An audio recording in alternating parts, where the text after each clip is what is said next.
Assalamualaikum Bu Endah. Waalaikumsalam Bu Ade. Bagaimana Bu Endah kabarnya? Alhamdulillah sehat nih Bu Ade. Gimana Bu Ade? Alhamdulillah sehat Bu. Nah, karena Bu Endah sudah menghubungi saya, terima kasih banyak Bu Endah sudah mengikuti Gimit bersama saya. Kira-kira Bu Endah mau ngobrol tentang apa bersama saya ini? Gini loh Bu Ade. Beberapa bulan ini ke aktivitas saya itu penuh sekali. Saya itu terkadang bingung membagi waktu antara tugas dan juga ini apa kewajiban saya di sekolah dan kegiatan saya lainnya gitu. Tentang kegiatannya Bu Endah ya di sekolah yang begitu banyak tugas. Nah, selama ini kendala-kendala apa kira-kira yang Bu Endah alami? Untuk kendala yang saya alami itu tentang pembagian waktu, Bu Ade. Terkadang itu, saya kurang istirahat sampai saya itu, tidur itu malam sekali karena banyaknya tugas yang harus saya kerjakan. Jadi, waktu untuk istirahat itu kurang maksimal gitu, Bu Ade. Karena saya harus mengerjakan tugas sekolah, saya juga harus mengerjakan tugas CGP ini dan juga saya kebetulan juga melanjutkan S2, jadi ya saya juga harus mengerjakan tugas-tugas kuliah saya gitu. Nah, tadi saya mendapat Bu Enda itu kurang maksimal. Nah, maksudnya Bu Enda itu yang maksimal itu yang seperti apa? Eee, Maunya saya itu maksimal itu saya bisa menjalani semua aktivitas saya tanpa harus saya mengurangi waktu istirahat saya gitu, Bu Ade. Seperti itu ya. Kalau seperti itu, jika dinilai dari angka 1 sampai 10, Bu Enda itu berada di posisi mana? Eee, Sepertinya saya berada di posisi yang kelima karena, eee, belum maksimalnya itu, Bu Ade ya. Ya, posisi kelima udah cukuplah untuk aktivitas saya beberapa bulan ini. Nah, yang Bu Indah harapkan, Bu Indah berada di posisi mana? Yang saya harapkan saya pada posisi yang ke-8 lah, paling tidak saya itu, lebih banyak waktu untuk istirahat juga, kan saya juga butuh istirahat yang cukup untuk saya bisa mengerjakan tugas-tugas saya secara maksimal. Bu Indah mengharapkan posisi yang ke-8. Kira-kira untuk mencapai posisi yang ke-8, bagaimana cara Bu Indah untuk melakukan itu? Eee, untuk saya melakukan agar mencapai posisi ke-8 ini, saya berusaha istirahat itu semaksimal mungkin. Jadi, ketika saya akan mengerjakan tugas itu, bisa lebih fresh gitu, Bu Ade. Jadi, saya memanfaatkan waktu yang luang itu untuk istirahat. Jadi, sekarang itu saya mengurangi bermain HP, biasanya kan saya kan main WA itu ya sampai lama gitu, tapi Hmm. sekarang sudah mulai mengurangi, lihat-lihat YouTube atau lihat-lihat TikTok itu sudah mengurangi. Jadi, waktu itu yang biasanya saya buat main-main HP itu saya buat istirahat, Bu Ade. Oh, seperti itu. Nah, dari pengamatan Ibu, bagaimana suasana yang Ibu inginkan? Ya, yang saya inginkan, saya selain bisa istirahat yang cukup, bisa mengerjakan semua aktivitas, kegiatan, tugas saya, itu semuanya bisa teratasi, bisa dikerjakan secara maksimal gitu, Mbak Ade. Jadi tidak merugi itu buat saya itu. Jadi tubuh saya juga tidak terlalu capek capek gitu loh untuk mengerjakan tugas-tugas saya. Nah, dari itu tadi ya Bu, bagaimana bayangan Bu Endah untuk melakukan semuanya itu? Eee Ketika pulang sekolah itu saya menyempatkan untuk beristirahat sebentar sebelum saya itu melaksanakan aktivitas yang lain. Kemudian, di malam hari itu saya batasi memang sekitar pukul 10 malam itu saya sudah harus istirahat. Jadi nanti kalau memang saya mau bangun jam 2 atau jam setengah 3 itu bisa lebih fresh gitu. Jadi daripada saya tidur jam 12 nanti tambah capek ya, ini pikirannya itu malah jenuh gitu. Jadi saya istirahat lebih awal, sebelum jam 11 saya sudah istirahat, nanti saya bisa bangun lagi sekitar sebelum jam 3 lah, itu nanti saya bisa buka-buka tugas lagi untuk nyicil-nyicil tugas yang belum saya kerjakan. Nah, kira-kira dalam minggu-minggu ini mana dulu yang Ibu akan lakukan, misalkan di minggu-minggu ini, atau dalam dekat inilah yang pertama Ibu lakukan itu yang mana? Untuk dalam waktu dekat ini saya akan melakukan mengatur jadwal istirahat saya dulu saja sudah. Jadi, kalau tugas itu kan bisa dicicil dalam waktu yang ini ya, jadi saya harus ini dulu, saya mau mengutamakan, membiasakan untuk, mengatur waktu istirahat Bu Ade, itu dulu Oh, aja dulu. ya. Kira-kira perkiraan kapan akan Ibu mulai hal itu? Ya, nanti malam lah saya akan mencoba untuk mengatur waktu istirahat, itu Bu Ade. Oh, seperti itu. Nah, dari percakapan kita tadi, kira-kira apa yang didapat oleh Bu Endah dari sesi percakapan kita ini? Akhirnya saya bisa tahu bagaimana saya harus mengatur waktu dengan menyesuaikan kegiatan saya yang padat ini. Saya harus, membagi waktu istirahat ya, maksudnya ya, kapan saya harus istirahat, kapan saya harus mengerjakan, tugas, jadi tidak ada yang dirugikan gitu, Mbak Ani. Nah, ya itu Bu Enda ya. Nanti saya tunggu cerita selanjutnya dari Bu Enda. Mungkin cukup hanya sekian. Iya, Kita ketemu lain di waktu yang berbeda dengan cerita yang berbeda dari kelanjutan ini ya Bu Enda ya. iya Bu Ade, makasih ya Bu Ade ya. Iya. Sip. Assalamualaikum Bu Enda. Waalaikumsalam warahmatullahi Waalaikumsalam wabarakatuh. warahmatullahi. Selamat sore Pak Eko, gimana Nggih, kabarnya ini Pak Eko? selamat sore Benda. Alhamdulillah sudah mulai enakan sudah Benda. Sudah sehat ya Pak Eko ya? Alhamdulillah sudah. Eee, hari ini kita ketemu ini, cukup berapa menit aja sudah Pak Eko, pengennya berbincang-bincang kira-kira apa ini Pak Eko yang akan kita bahas hari ini Pak Eko? Nggih, terkait dengan permasalahan saya di sekolah, di mana saya harus mengampu 2 kelas, Ibu. Jadi di sesi kegiatan akhir sekolah sebelum penilaian akhir semester ini, saya merasakan bahwa apa yang sudah saya sampaikan selama satu semester ini kelihatannya kok tidak tidak maksimal. Oh, tidak Dilihat maksimal dari ya Pak? beberapa nilai anak-anak yang kurang, ya memang ada beberapa kendala, mungkin dari sayanya yang kurang, atau memang karena kondisi, pembagian kelas yang double tadi itu. Iya iya iya. Jadi hari ini kita akan membahas tentang kurang efektifnya waktu itu ya Pak Eko ya, Nggih, waktu waktu nggih, mengajar jelas. itu nggih Pak Eko nggih. Kemudian kalau menurut Pak Eko itu yang baik harusnya bagaimana gitu Pak Eko, tentang anak-anak kegiatan Pak Eko di sekolah berserta anak-anak pembelajaran itu? Nggih, secara, untuk kondisi yang ideal, seharusnya memang satu kelas itu nggih diampu 1 wali kelas, kalau guru SD. Jadi dari satu wali kelas dengan mengampu sekitar 10 atau 15 anak itu, insya Allah nanti kan pembelajaran bisa berjalan maksimal. Tidak harus bingung, Bu. Jadi setelah kita menerangkan di kelas 5, kita Iya, beri di kelas 6, begitu lagi di kelas pindah 5 lagi gitu selesai. ya Pak ya? Itu, bingung kadang-kadang memang. Nggih, itu yang saya alami. Iya, pada kondisi seperti itu yang Pak Eko ceritakan itu, misalkan pada level 10, kira-kira kondisi yang sekarang ini yang menjadi kendala Pak Eko ini pada level berapa Pak Eko?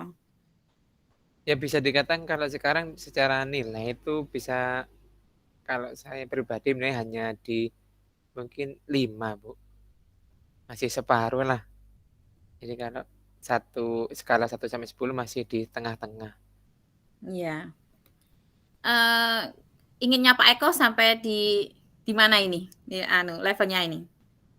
Nggih, kalau Cukup dari berapa menit aja sudah Pak Eko, pengennya berbincang-bincang, kira-kira apa ini Pak Eko yang akan kita bahas hari ini Pak Eko? nggih, terkait dengan permasalahan saya di sekolah, di mana saya harus mengampu 2 kelas, Ibu. Jadi di sesi, apa ya, kegiatan akhir sekolah sebelum penilaian akhir semester ini, saya merasakan bahwa apa yang sudah saya sampaikan selama 1 semester ini kelihatannya kok tidak, tidak maksimal. Oh, tidak Dilihat maksimal dari ya Pak Eko? beberapa nilai anak-anak yang kurang, ya memang ada beberapa kendala, mungkin dari sayanya yang kurang, atau memang karena kondisi, pembagian kelas yang double tadi itu. Iya iya iya. Jadi hari ini kita akan membahas tentang kurang efektifnya waktu itu ya Pak Eko ya, Nggih, waktu waktu nggih, mengajar jelas. itu nggih Pak Eko nggih. Kemudian kalau menurut Pak Eko itu yang baik harusnya bagaimana gitu Pak Eko, tentang anak-anak kegiatan Pak Eko di sekolah berserta anak-anak pembelajaran itu? Nggih, secara, untuk kondisi yang ideal, seharusnya memang satu kelas itu nggih diampu 1 wali kelas, kalau guru SD. Jadi dari wali kelas, 1 wali kelas dengan mengampu sekitar 10 atau 15 anak itu, insya Allah nanti kan bisa pembelajaran bisa berjalan maksimal. Tidak harus bingung, Bu. Jadi setelah kita menerangkan di kelas 5, kita Iya, beri di kelas 6, begitu lagi di kelas pindah 5 lagi itu selesai, ya, Pak, ya? itu. Bingung kadang-kadang memang. Nggih, itu yang saya alami.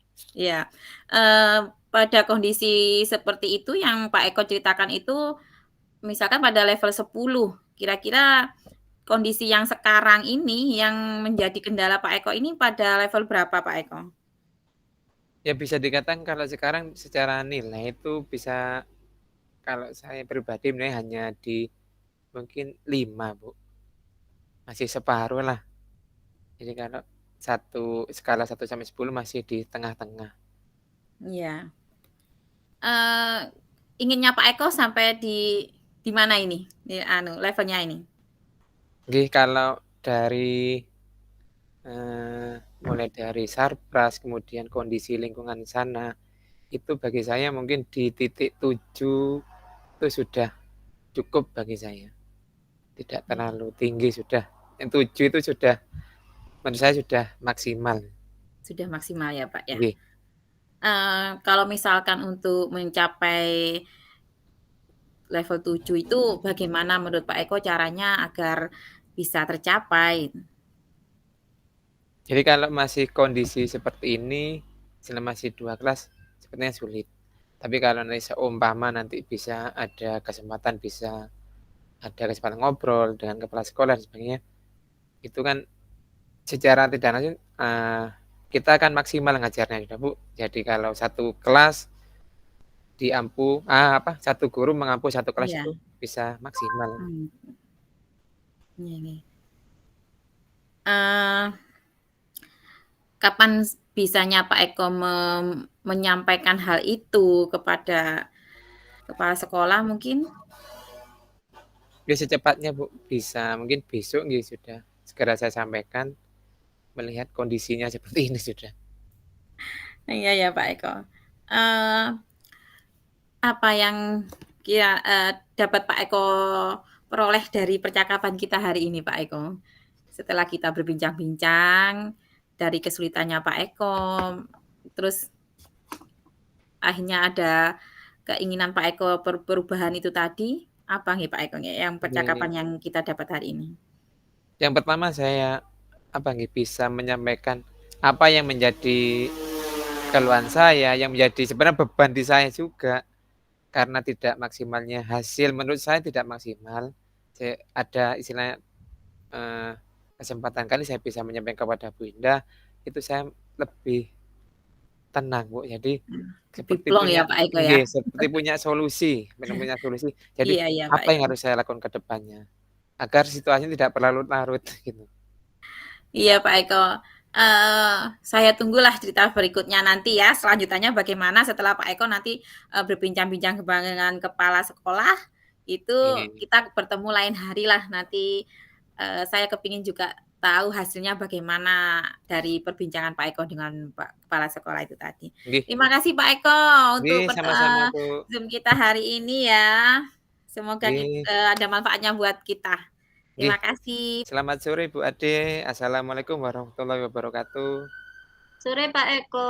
Waalaikumsalam warahmatullahi wabarakatuh. Nggih, terima kasih Bu Ade sudah mau hadir di tempat di ruangan saya ini. Kira-kira ada yang mau dibicarakan dari Bu Ade? Iya Pak, saya mau berbicara masalah tentang KBM di sekolah saya. Nggih. Apa yang apa ya, istilahnya yang ingin kita dapat dari percakapan kita itu? Gini Pak, di sekolah saya itu guru-gurunya itu banyak yang memiliki kegiatan masing-masing Pak. Seperti contohnya saya sendiri mengikuti CGP, terus ada yang mengikuti PPG, ada yang masih kuliah. Jadi banyak kesibukannya mereka itu sehingga banyak juga yang meninggalkan kelasnya, Pak. Nah, di samping itu ada beberapa guru juga yang tidak mau siswanya itu membawa HP, sedangkan di pembelajaran kita itu wajib membawa HP, Pak. Seperti Nggih. itu. Gini Bu Ade, untuk Bu Ade sendiri menyikapi kegiatan Bu Ade bagaimana? Kalau PPG memang setahu saya memang kan sebelum PPG itu ada fakta integritas yang menyatakan bahwa bisa diizinkan untuk tidak Tidak ya, mengikuti, dia tidak mengikuti pembelajaran. pembelajaran, nggih.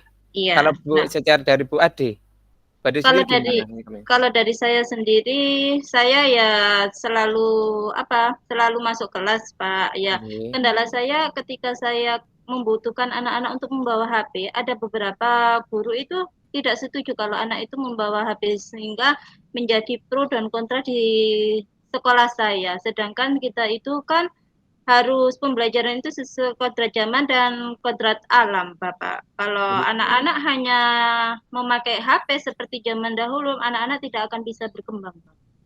Mungkin dari pertanyaan Bu Ade tadi itu bisa dari kan tidak semua guru mungkin seperti itu nggih. Sangat merasa asing dengan HP, Bu Ade bisa ngomong secara pribadi dengan hati-hati sehingga nanti apa yang diinginkan Bu Ade itu bisa terwujud. Kemudian sebenarnya situasi yang ideal menurut Bu Ade itu seperti apa?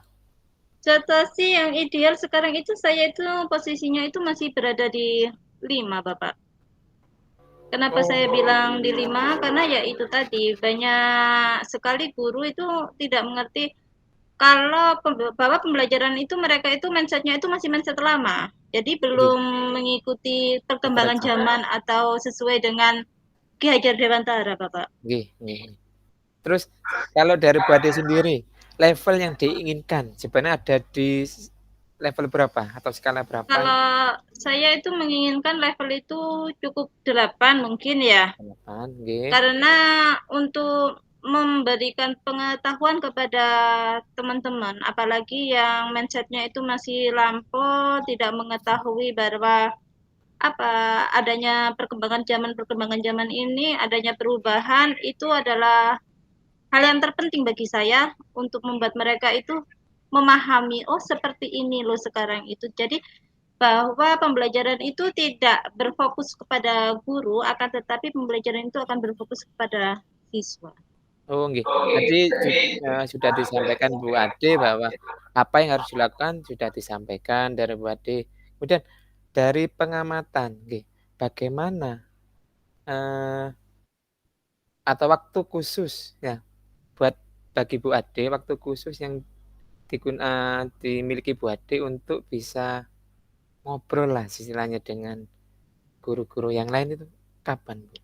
Nah, kalau menurut saya mungkin akan mengambil di minggu-minggu ini, khususnya di hari Jumat. Kebetulan di hari Jumat itu anak-anak itu kan ada minat bakat, sehingga tidak ada KBM di sekolah saya. Di situ saya akan berkolaborasi dengan kepala sekolah untuk mengadakan rapat dan memberi setidaknya sedikit tahu tentang pembelajaran yang berbasis Ki Hajar Dewantara itu seperti apa, supaya mereka itu memiliki pemikiran yang agak maju sedikit, seperti itu. Biar mereka itu pikirannya itu sesuai dengan kodratnya anak-anak. Jadi tidak berfokus pada guru lagi, akan tetapi pembelajaran itu hanya berfokus dengan 3 manusia, siswa, murid, dan peserta didik, seperti itu, Nggih. Pak. Terus kemungkinan bisa melakukan hal tersebut, Ibu? Apa satu persatu atau mungkin langsung berkelompok atau gimana? Mungkin saya pertamanya akan ke kepala sekolah dulu, mengajak kepala sekolah bilang apa masalahnya yang ada di sekolah ini. Setelah itu mengadakan rapat, seperti saya melakukan diseminasi seperti itu. Jadi memberi pengarahan kepada teman-teman secara langsung. Setelah itu dari di situ kita melakukan kolaborasi dan diskusi bagaimana ke depannya, Pak. Dari kedua hal yang jangan sampaikan tadi, mana yang lebih mungkin? Jadi terus kemudian kapan akan dilaksanakan, Bu? Hal yang mungkin yang jelas itu saya akan berbicara dulu ya. Tadi saya sudah Nggih. sampaikan berbicara dulu dengan kepala sekolah dan menentukan kapan waktunya. Yang jelas biasanya saya akan mengambil waktu itu hari Jumat. Hari Kebetulan hari Jumat itu Sabtu, ada kegiatan kegiatan itu eee, di luar KBM itu, nggih. dan hari Jumat itu juga saya akan menjelaskan seperti diseminasi dan kolaborasi bersama teman-teman, Pak. Nggih. Bu Ade sudah menyampaikan, kemudian menurut Bu Ade, apa yang didapat dari sesi percakapan kita hari ini, Bu? Yang saya dapat dari percakapan kita hari ini itu saya mendapatkan solusi dari permasalahan yang saya hadapi, Pak. Seperti itu. Nggih. Jadi saya mendapatkan solusinya itu dari diri saya sendiri. Nggih. Akhirnya secara mengalir muncul sendiri nggih, Bu? Iya, Pak, Nggih. seperti itu. Untuk hari ini itu mungkin yang percakapan kita hari ini. Saya tunggu nggih, perkembangan apa yang menjadi masalah Bu Ade selanjutnya. Nah, terima Iya, kasih Bu Ade atas iya, Bapak. sampun.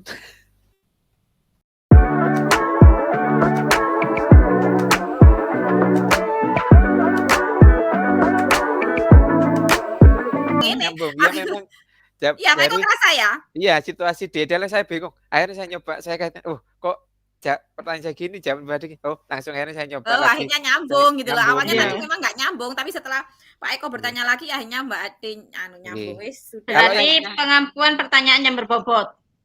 nah, Nah, itu ya. Tapi iya. kan akhirnya Pak Eko bisa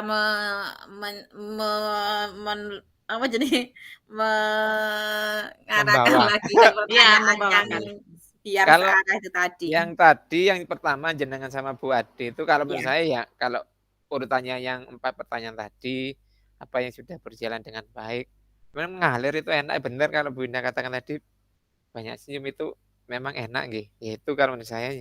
Jadi Bu Ade sebagai kucing, kemudian Bu Indah sebagai kucing sudah menurut saya sudah kayak sudah sama-sama menguasai materi Bu Indah wis kayak sesuai dengan video paling bala-baleni nonton kayaknya Bu Indah ini.